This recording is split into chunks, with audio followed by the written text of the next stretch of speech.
పేదవారైనా ధనవంతులైనా కష్టం రాని మనుషులు ఉండరు. ప్రతి ఒక్కరికి ఏదో ఒక కష్టం వస్తూనే ఉంటాయి. కొన్ని చిన్న కష్టాలు, కొన్ని పెద్ద కష్టాలు.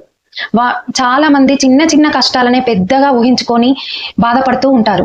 కానీ నా దృష్టిలో చావు అనేది ఒక పెద్ద కష్టం మనుషులలో. అది ఎవరైనా కావచ్చు, మన ఇంట్లో వాళ్ళైనా, కొంచెం చిన్న వయసు వాళ్ళైనా, కొంచెం పెద్ద వయసు వాళ్ళైనా, మన చుట్టుపక్కల వాళ్ళైనా, ఇంకా మన ఫ్రెండ్స్ అయినా, ఎవరైనా చనిపోతే నాకు చాలా పెద్ద కష్టంగా అనిపిస్తుంది. కానీ అది తాత్కాలికమే ఆలోచించాలి. ఎందుకంటే వాళ్ళు చనిపోయిన దానికి మనం ఆలోచిస్తూ, మనం బాధపడుతూ, దగ్గర వాళ్ళైనా కావచ్చు, మనం బాధపడుతూ ఆరోగ్యం పాడు చేసుకోవడం కంటే పెద్ద తప్పు లేదు. చిన్న చిన్న ఆరోగ్య సమస్యలు కాదు, థైరాయిడ్, క్యాన్సర్ వంటి పెద్ద పెద్ద రోగాలను అనుభవిస్తాము. కాబట్టి ఆలోచన అనేది మర్చిపోవాలి, మన మైండ్ లోకి వెళ్ళి తీసేయాలి. మన గురించి ఆలోచించే మనుషులు మన ఫ్యామిలీలో ఉంటారు, వాళ్ళ గురించి కూడా ఆలోచించాలి కదా. అవును, వాళ్ళు మన పైన ఆధారపడి ఉంటారు.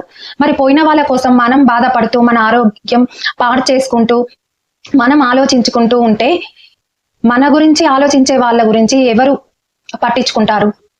దయచేసి ఇప్పటికైనా చావు పుట్టుకలు సహజం, టైం వస్తే ఎప్పుడు ఎవరం పోతామో అని ప్రాక్టికల్ గా ఆలోచించి ముందుకు ధైర్యంగా మొండిగా ఈ ప్రపంచంలోకి దూసుకుపోవాలి.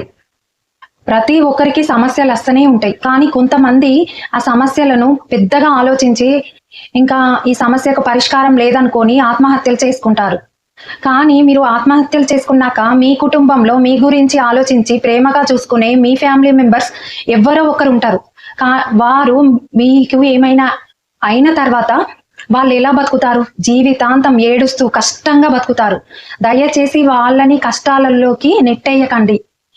ప్రతి సమస్యకు ఏదో ఒక పరిష్కారం ఉంటది. ఆ సమస్యను పరిష్కరించడానికి ఎవరో ఒకరు ఉంటారు. వారిని వెతికి మీ సమస్యకు పరిష్కారం అడగండి. ఒక్క క్షణం ఆలోచించండి.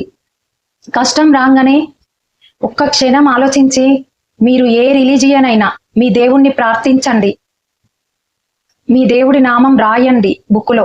అప్పుడు మీ సమస్య ఖచ్చితంగా పరిష్కారం దొరుకుతుంది.